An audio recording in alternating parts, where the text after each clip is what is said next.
नमस्कार दोस्तों, आपका स्वागत है एक और मार्केट एनालिसिस की वीडियो में, जहाँ पे कि हम डिस्कस करेंगे कि लास्ट वीक मार्केट ने किस तरीके से मूवमेंट दिखाया और आने वाले वीक में क्या क्या पॉसिबिलिटी हो सकती है और क्या स्टॉक्स हैं जिन पर आपको नज़र रखनी चाहिए, जो इस साइडवेज और गिरते हुए मार्केट में भी काफ़ी स्ट्रॉन्ग नज़र आ रहे हैं। चलिए देर न करते हुए सीधा हम चलते हैं चार्ट्स पर। तो आइए सबसे पहले हम देखते हैं यहाँ पे निफ्टी का एक चार्ट। तो यहाँ पे एक निफ्टी का डेली चार्ट है। यहाँ पर अगर आप देखें तो सबसे नीचे वाली लाइन 200 डेज़ का मूविंग एवरेज है और ये जो बीच में दो लाइनें दिख रही हैं आपको, ये 50 और 20 का है।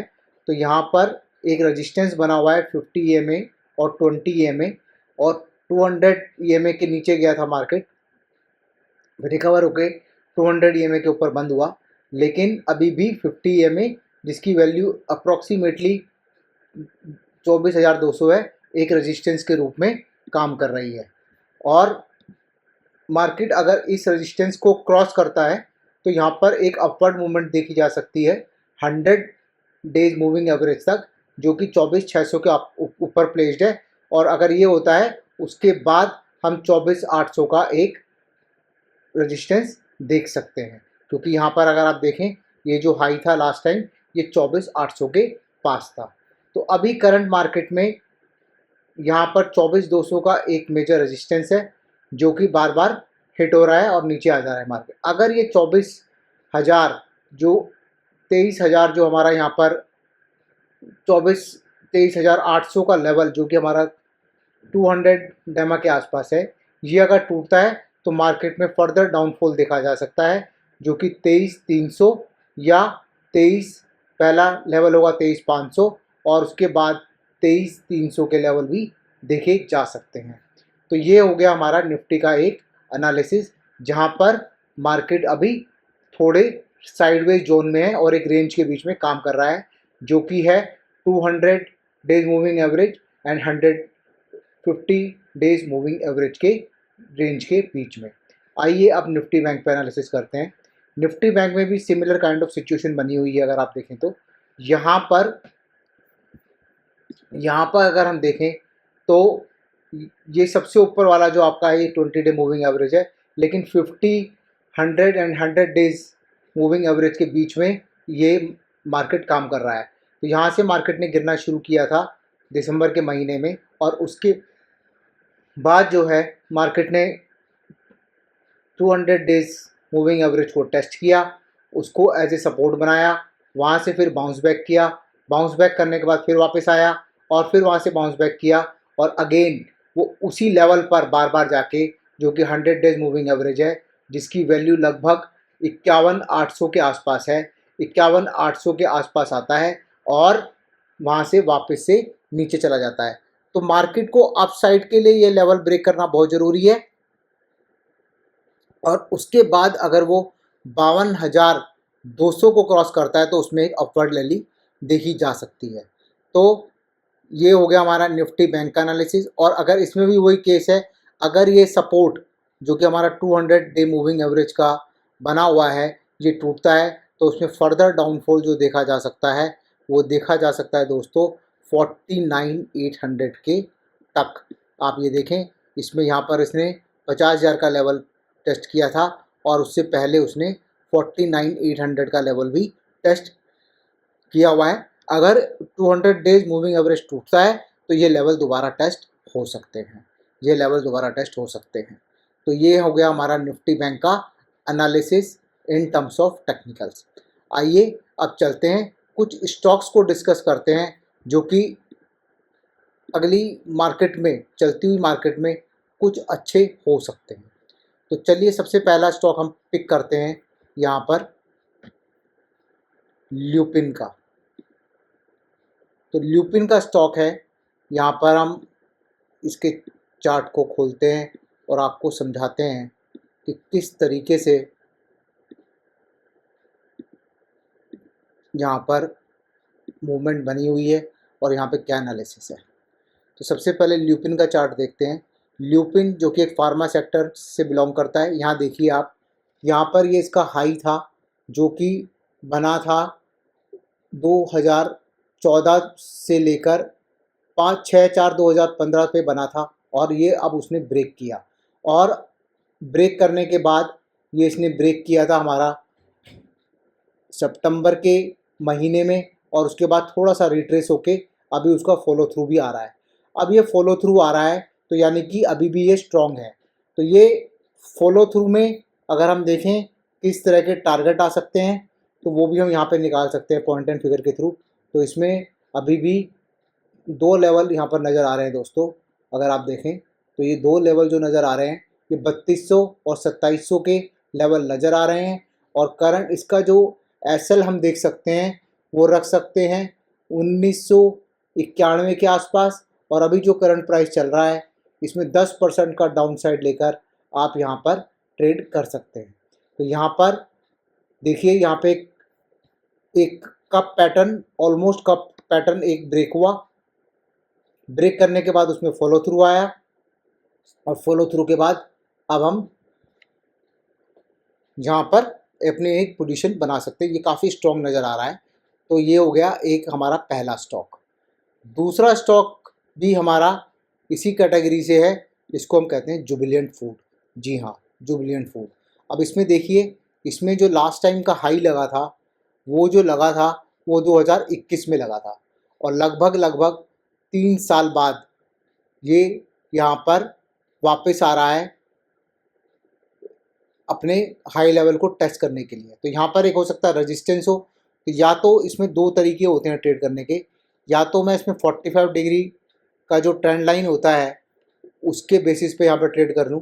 तो यहाँ पे 45 डिग्री ट्रेंड लाइन का एक ब्रेकआउट हो चुका है, वहाँ पर इस ग्रीन लाइन ने ब्रेकआउट दिया, 45 डिग्री पर उसने सपोर्ट लिया, सपोर्ट लेने के बाद अब इसके डबल टॉप बाय आ चुका है। डबल टॉप बाय के बाद यहाँ पर सबसे पहला टारगेट इसका ये होगा जो कि है 886, और उसके बाद उसमें भी अप ट्रेंड देखा जा सकता है। तो चलिए पता करते हैं कि इसमें कितने काउंट आ सकते हैं। तो पहला लेवल इसमें दिखा रहा है 1135 का और फिर 1822 का, और इसमें जो स्टॉप लॉस आ रहा है वो डबल बॉटम सेल है जो कि है आपका 560 रुपये का। तो ये जो इन्वेस्टमेंट है ये लॉन्ग टर्म इन्वेस्टमेंट के हिसाब से होता है, जिसमें कि कई महीने या कई महीने लग सकते हैं, मे बी 6 मंथ्स 12 मंथ्स, और यहाँ पर ये स्टॉक काफ़ी अच्छा नज़र आ रहा है। तो या तो हम यहाँ का करें, इस 45 डिग्री का फॉलो थ्रू हमने यहाँ पे ले लिया, और पहला टारगेट 890, दूसरा 1135 और 1100 के आसपास, और फिर तीसरा 1800 का, और इसका जो स्टॉप लॉस है वो डबल बॉटम सेल, या हम जब इसमें कुछ कॉलम बढ़ते हैं तो हम उसमें लो पोल भी लगा सकते हैं। तो ये हो गया हमारा दूसरा स्टॉक। आइए अब डिस्कस करते हैं तीसरा स्टॉक। इसकी कैटेगरी बड़ी स्पेशल है दोस्तों, आइए इसको भी समझते हैं थोड़ा सा। ये स्टॉक जो लिस्ट हुआ था, ये स्टॉक जो लिस्ट हुआ था वो हुआ था 2021 में, अगस्त 2021 में। अब इसने अपने, अगर आप देखें, इसने अपने ऑल टाइम हाई को ब्रेक किया है। अभी इसमें 2 तरीके हो सकते हैं ट्रेड लेने के। इसमें भी 2 तरीके क्या हो सकते हैं, पहले इसमें हम देखते हैं कि 45 डिग्री ट्रेंड लाइन को वो पहले ही ब्रेक कर चुका है और उसके ऊपर जा चुका है, और अब उसने अपना प्रीवियस वाला जो है हाई अचीव किया है। अब या तो हम इसमें थोड़ा सा रिट्रेसमेंट का वेट करें, और वेट करने के बाद जब उसमें डबल टॉप यानी कि कैंडल रिवर्स, कॉलम रिवर्स हो, वहाँ पर अपनी पोजीशन को बना सकते हैं और उसका वेट कर सकते हैं। तो ये हो गया आपका कार्ड ट्रेड। तो यहाँ पर क्या होगा कि आईपीओ वाला स्टॉक है जो कि कभी भी उसके बाद अपने लिस्टिंग के बाद अपने हाई को अचीव ही नहीं कर पाया था। अब आते हैं हम, एक और स्टॉक है जो कि अपने ऑल टाइम हाई को ब्रेक करने की कोशिश कर रहा है। ये देखिए आप, तो इसने जो प्रीवियस हाई था वो 2017 में लगाया था, 17 के बाद उसमें अब यहाँ पर उसने ऑल टाइम हाई को ब्रेक किया है। तो हम यहाँ पर इसको रिविज़िट कर सकते हैं। रिविज़िट करने का मतलब ये है कि यहाँ पर ये क्या करेगा, छोटा सा हो सकता है यहाँ पे छोटा सा रिट्रेसमेंट हो, और रिट्रेसमेंट के बाद जब कॉलम रिवर्स हो तब अपनी पोजीशन को हम यहाँ बना सकते हैं। अब इसमें भी हम देख सकते हैं कि किस तरीके से टारगेट्स आ सकते हैं। तो इसमें टारगेट, इमीडिएट टारगेट तो वही ऑल टाइम हाई के पास 481 और 428 का है, और अगर इसका भी ब्रेक थ्रू आता है तो फर्दर इसमें ओपन काउंट ओपन हो जाएंगे। तो यहाँ पर एक टूल होता है जहाँ पर हम देख सकते हैं कि इसमें कितने वर्टिकल काउंट ओपन है। तो सबसे पहला इसमें 460 का यहाँ पे देखिए मल्टीपल बार ये टारगेट आया है, उसके बाद ये 628 का और फाइनली 951 का। तो ये भी जो होता है ये एक आपका क्या होता है कि मल्टीपल ओपन काउंट हमें दिखा देता है, और जहाँ पे क्लस्टर बनता है टारगेट्स का, आप देखिए 467 का एक क्लस्टर बन चुका है। तो सबसे पहला टारगेट यही अचीव होता है जनरली, और उसके बाद 526 और 626 के बीच में एक क्लस्टर बना हुआ है, तो ये भी एक अचीव होने की प्रोबेबिलिटी बहुत ज़्यादा होती है। तो यहाँ पर डबल बॉटम सेल या आप यहाँ पर रिट्रेसमेंट का वेट कर सकते हैं और वेट करके अपनी एक पोजीशन को बना सकते हैं। तो ये हो गया हमारा एक और स्टॉक जिसका नाम है कैपेसाइट। अब आते हैं एक और सिमिलर स्टॉक जो कि इसी तरीके से ऑल टाइम, मैं थोड़ी देर के लिए इस काउंट को, टारगेट काउंट्स को ऑफ करता हूं और इसको भी एक बार टेक्निकली डिस्कस कर लेते हैं। तो ये जो स्टॉक हुआ था लिस्ट, ये भी 2015 में हुआ था। ऑलमोस्ट इसने अपने ऑल टाइम हाई को ब्रेक किया। ब्रेक करने के बाद अगर आप देखें यहाँ पे थोड़ा सा रिट्रेस होकर अभी इसने यहाँ पर ब्रेकआउट दे दिया है। तो यहाँ पर भी छोटे से स्टॉप लॉस के साथ, यानी कि क्योंकि हमने 3% का बॉक्स साइज लिया हुआ है, तो यहाँ पे जो स्टॉप लॉस होगा वो कम से कम 10% का होगा। और इसमें अपसाइड अगर आप देखें तो अभी इसका अपसाइड भी निकाल लेते हैं दोस्तों कि कितना क्लस्टर यहाँ पर ओपन है। तो सबसे पहला इसमें जो नियरेस्ट टारगेट है वो सबसे पहले ये ऑल टाइम हाई यानी कि 440 लगाएगा, और इसमें जो उसके ऊपर है 481 यानी कि 500 के लेवल भी देखे जा सकते हैं। तो ये हो गया आशियाना।